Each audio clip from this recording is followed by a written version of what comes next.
Work and learn. Meet Light Meet Max සක්‍රිය කර ගැනීමට MySLT app එකට log වෙන්න.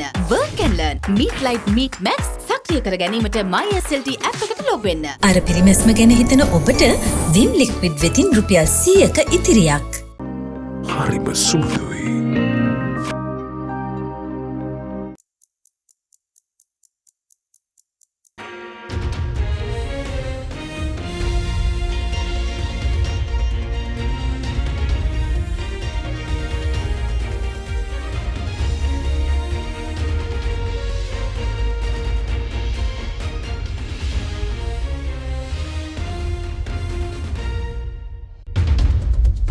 Tonight on First at 9, this Sunday the 1st of January 2023. New beginnings. Sri Lanka welcomes the dawn of year 2023 with hopes of recovery. The head of state says the year will be critical to turn around the economy. Tax policy. Revised personal income tax rates to be charged from taxpayers with effect from today. The State Minister of Finance says government ready to reduce taxes at the first possible opportunity. Missing. Notorious underworld gangster Kanjipani Imran flees Sri Lanka to India, reveals Indian intelligence. Sri Lanka police seeking credible information. Criticism. Higher electricity tariffs on low electricity users will be unbearable, says the Public Utilities Commission. These people who are using less units or less volume of electricity will have to bear huge increase, which is, I don't think, economically possible for these categories. From AdaDerana, this is AdaDerana First at 9 with Indivadi Amuata. Live from Studio 24 in Colombo. And a warm welcome. Here's wishing you all happiness, resilience and prosperity in the new year ahead. Well, Sri Lankans welcome the dawn of year 2023 with a hope for recovery from a challenging time and a resilient Sri Lanka free of hardships. Colombo skies were lit up with a series of fireworks displayed from the Lotus Tower, Golface Green and Port City, Colombo last night. President Ranil Wickremesinghe, meanwhile, issuing his message for the New Year, said that 2023 will be a critical year to turn around the economy, and therefore the proposed social, economic and political reforms need to be boldly implemented to build a prosperous and productive Sri Lanka in the coming decade. Despite hardships amidst an economic crisis, Sri Lankans did not forget to welcome the new year with much joy and hope. Last night, the streets of Colombo were flocked with people eagerly waiting the dawn of 2023. At the dawn of the new year, Colombo skies were lit up with fireworks set from the Lotus Tower.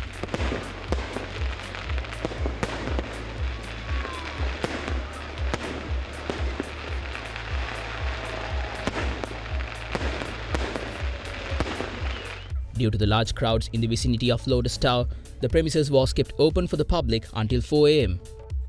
Meanwhile, at Golface Green and Colombo Port City, more fireworks were displayed, adding colour to the skies of Colombo.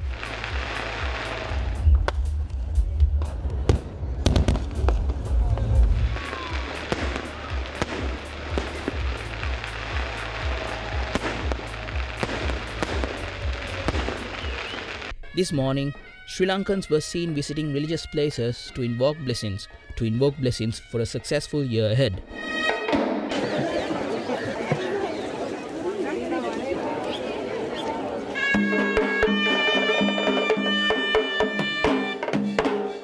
In his New Year message, President Ranil Wickremesinghe said Sri Lanka is looking at 2023 after undergoing the bleakest of times, immense hardships, as well as uncertainties and hopelessness of the last year. He said 2023 will be a critical year in which the government plans to turn around the economy. The President said the proposed social, economic and political reforms need to be boldly implemented to build a prosperous and a productive Sri Lanka in the coming decade. Prime Minister Dinesh Gunawardena, issuing his message, said Sri Lanka must face the new year with utmost commitment to build a better country even in the face of numerous challenges. He said They actively engaged in the development of all spheres, giving priority to food security and rural economic revival in particular, and called on the people to come together and follow strategies to strengthen the local economy. Leader of the opposition Sajith Premadasa said he hopes that 2023 will be a decisive and victorious year, paving the way for the victory in which the darkness will vanish and the light will shine. He said that foremost steps towards turning the country's current disfigured state of governance into a recovery should be taken this year. Well, a special virtual discussion on the appointment of civil society representatives to the Constitutional Council is currently underway in Colombo. The discussion is led by Speaker of Parliament Mahindayapa Abewardana. Prime Minister Dinesh Gunawardena has also participated in the meeting along with Leader of the Opposition Sajith Premadasa. Earlier, it was announced that the final decision pertaining to the appointment of civil representatives to the Constitutional Council will be reached on Thursday. However, the discussion had ended with no agreement. The Constitutional Council, which was established by the 21st Amendment to the Constitution, includes 10 members, whilst 3 civil representatives will also be appointed. Speaker Mahindayapa Abewardana stated that applications were called from qualified individuals and nearly 120 applications have been received so far. 3 representatives will reportedly be appointed to the Constitutional Council following a study of relevant applications as well as of other qualified individuals who have not submitted applications. Well, revised personal income tax rates will be charged from taxpayers with effect from today in a bid to increase government income. According to tax policy, those who earn monthly income of 150,000 rupees and above will be liable to tax. With effect from today, revised personal income tax rates will be charged from the taxpayers. However, those who earn a monthly income of 100,000 or less will not be taxed. Accordingly, 3,500 rupees per month will be charged from an individual with monthly income of 150,000 rupees. Those who earn 200,000 rupees per month will be charged a monthly income tax of 10,000 rupees. 21,000 rupees will be charged per month from an individual with monthly income of 250,000 rupees. If the monthly income earned is 300,000 rupees, income tax payable is 35,000 rupees, while 52,500 rupees will be charged from those earning 300,050 rupees a month. Meanwhile, 70,500 rupees will be taxed for an individual with monthly income of 400,000 rupees. For those who earn 500,000 rupees a month, 106,500 rupees tax is payable, while an individual with 750,000 rupees income will be taxed 196,500 rupees. Those earning 1 million rupees monthly will be taxed 286,500 rupees. State Minister of Finance Ranjit Siyamalapitiya says the government is ready to reduce taxes that will come into effect from today at the first possible instance in order to provide relief to taxpayers. Addressing media during an inspection visit at the excise station in Amilipitiya, the State Minister for Finance went on to say that the whole purpose of this painful exercise is to support families and people who are heavily affected by the current economic crisis. ආර්ථික අර්බුදයකින් කොට යනකොට සියලු දෙනාට ඒක යම්කිසි දුක්ඛ දෝමනස් අපිට විඳින්න සිද්ධ වෙනවා. දැන් අපි මේ රටේ ජනතාවගෙන් ඉල්ලුවා උදව් අවශ්‍යය අපි නිරුපත්‍ර පුරවලා පවුල් 34 ලක්ෂයක් නිරුපත්‍ර පුරවලා දුන්නා ප්‍රාදේශීය කාර්ය අපිට උදව් අවශ්‍යයි කියලා. ඒතකොට 60ක් මිනිස්සු කියනවා අපිට ජීවත් වෙන්න උදව් වෙන්න. වේල් දෙකක් කන්න තුනක් කන්නත් නෙමෙයි. ඉතින් රජයට සිද්ධ වෙලා තියෙනවා ඒ ජනතාව වෙනුවෙන් බලන්න. ඒකට කොහෙන්ද අපි මේ කියවන්නේ නැවත මුදල් මුද්‍රණය කරොත් උද්දමනේ කෙලවරක් නැතුව යනවා. පාගෙඩිය නැත්තම් රුපියල් 500ට ගේන්න සිද්ධ වෙනවා. මේකට ඊට දෙන්නත් බෑ. එහෙනම් රාජ්‍ය ආදායම වැඩි කරගන්න ඕනේ. කාගෙන්ද වැඩි කරගන්නේ? මේ රටේ සමස්ත ජනතාවගේ ආදායම මට්ටම බලපුවාම වැඩිම ආදායම ගන්න 110ත් එක්ක තමයි අපි මේ කතා කරන්නේ. ඔබතුමාලාගේ ආදායමෙන් යම්කිසි කැපකිරීමක් අර අනිත් 100ට අනුව ජීවත් කරවීම සඳහා ලබා දෙන්නේ කියලා. අපි දන්නවා 160ට තමයි. ඒ අසීරුව අපි ටික කාලයකට විතරකින් බදු කියන්නේ දිගින් දිගටම සදාකල් තියෙන දේවල් නෙවෙයි. අපි සූදානම් පුළුවන් හැම පළවෙනි මොහොතේම මේව අඩු කරලා බදු ගෙවන්නාට සහනයක් ලබා දෙන්න. Notorious Sri Lankan gangster flees to India. Details after this break. It's hard to keep up with the new when you're listening to the same old Slim Bread Week, a week for professionals. Welcome back to the news. It is reported that the notorious underworld gang leader who goes by the alias Kanjipani Imran has fled Sri Lanka to Rameswaram in India. Although this was reported by the Hindu newspaper quoting Indian police sources, Sri Lanka police say they are yet to receive credible information pertaining to him fleeing the island. Indian newspaper The Hindu, quoting police sources, reported that notorious underworld gangster Mohammad Najim Mohammad Imran, alias Kanjipan Imran, has sneaked into Rameshwaram in India. This development came in a backdrop where the criminal gang member was released on bail on the 20th of December by the Colombo Magistrate Court over a case relating to threatening a police officer. However, he was slapped with a ban on foreign travel by the Colombo Magistrate. According to The Hindu, the Tamil Nadu intelligence has sounded an alert to senior police officers across the state to mount vigil along the coastal districts in search of the criminal and his associate who landed along the Ramanathapuram district coast on 25th of December 2022. Quoting an officer, The Hindu reported that although there is no formal communication from Sri Lanka on Imran escaping to India, intelligence agencies received credible input on his movement and issued the alert. Upon inquiry from Sri Lanka Police Media spokesperson SSP Nihal Talduwa, he said no credible information has been received yet pertaining to Kanjipan Imran fleeing Sri Lanka. Now, at least 50 individuals have been admitted to the Colombo National Hospital owing to injuries caused due to various accidents that occurred during New Year celebrations. A spokesperson for the Colombo National Hospital said these accidents were reported from midnight yesterday. The number hospitalized also include 4 individuals who were injured in accidents related to fireworks. According to hospital sources, a number of individuals have been hospitalized due to injuries in various accidents, including conflicts and road accidents.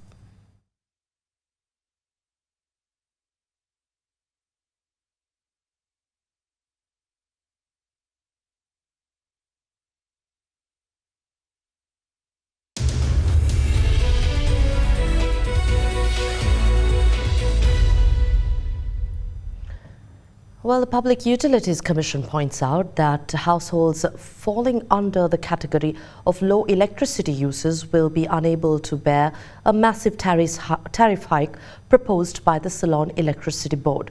Speaking at a media briefing today, its chairman Janaka Ratnayaka said the Ceylon Electricity Board should first present the proposal to the PUCSL for them to consider a tariff hike, and Cabinet cannot take decisions with this regard. Yesterday, the Ceylon Electricity Board announced the newly proposed electricity tariff hike, which is expected to be presented to the Cabinet tomorrow. As per the proposal, more rates are expected to be charged from households consuming electricity units between 0 and 30, 31 and 60, 61 and 90, 91 and 120. The current unit rate of 8 rupees for households utilizing 30 units or less will be raised to 30 rupees, a 375% hike. The tariff for 31 and 60 units consumed will be increased 370% from the current 10 rupees to 37 rupees. The 10 rupee tariff per unit for households using units between 61 to 90 units will be increased to 42 rupees, a 420 increase. However, this move to increase the electricity tariffs once again came under heavy criticism of the electricity regulator, the Public Utilities Commission. The strange fact of this proposal is that they are trying to increase the tariff of low user categories. We know that there are many, almost around 5 million people who uses less than 90 units of electricity per month. And they are currently billed at 8 rupees, 12 rupees and 16 rupees. But with the present proposal that we have seen, they are trying to increase this up to 32, 37 and 42. Almost we are looking at 1,000 to 2,000% increase to these categories. Now we know with the earlier tariff increase, the consumption of electricity has gone down almost by 15%. Furthermore, if you are trying to probably increase the tariff of these categories, these people who are using less units or less volume of electricity will have to bear huge increase, which is, I don't think, economically possible for these categories to bear that type of electricity tariff which is proposed now. And again, I think this may be based on the wrong recommendation that the Cabinet can bypass PUCSL Act and decide tariff under the general policy guidelines. And we do not think so. We think that there are certain provisions in the Electricity Act and the PUCSL Act to increase its tariff methodology. So therefore, we are waiting the right proposal come from the CEB for us to consider this. And at the moment, I need to tell the consumers of electricity that nothing to worry about this, and there will not be any increase as everybody proposed in the month of January. And we need to consider this, we need to analyze this, we need to go for public consultation. When all these things happens only, we can look at probably another tariff hike. But as we think at the Commission at this moment, we don't think that we need any tariff revision, because with the given tariff revision in August, CB is making operational profits. A new facility the Federal Reserve uses to help control short-term interest rates saw record inflows on Friday, the final trading day of the year.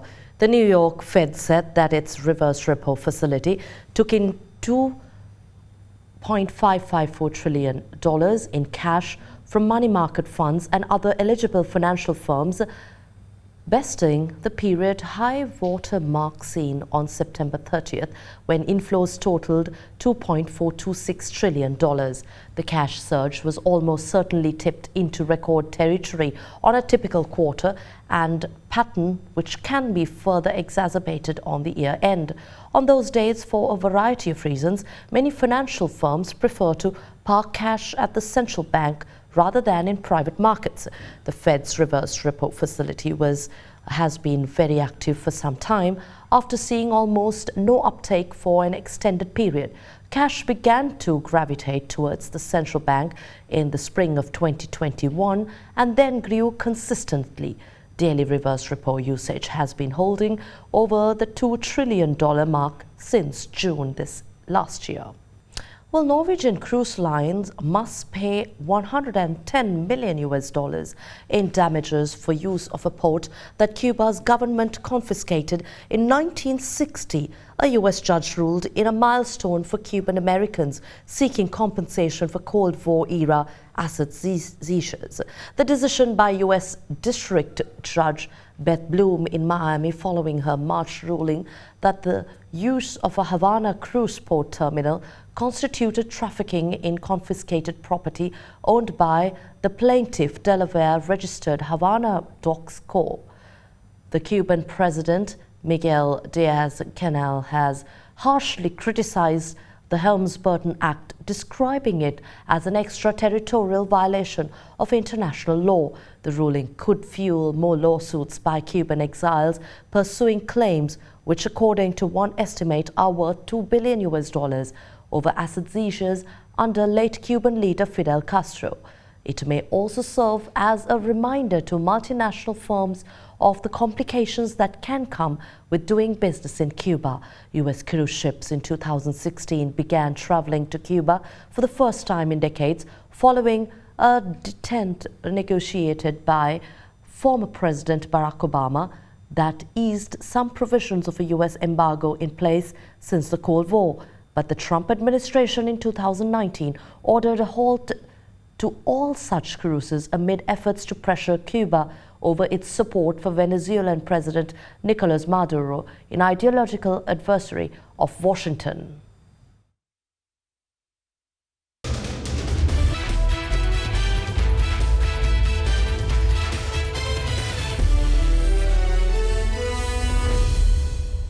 Taking you to sports, Sri Lanka Cricket announced the appointment of Chris Clarke-Irons as the lead physiotherapist of the national team with effect from the 1st of January this year.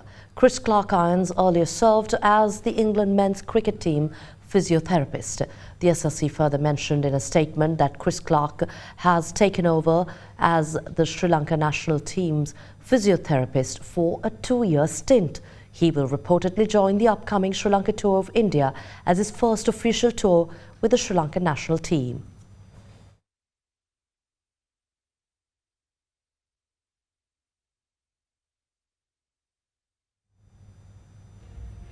Well, that wraps up tonight's edition of First at 9 on the 1st of January. Once again, wishing you a very happy, prosperous and a year of resilience ahead. Have a pleasant evening. I'm Indivri Amuatta.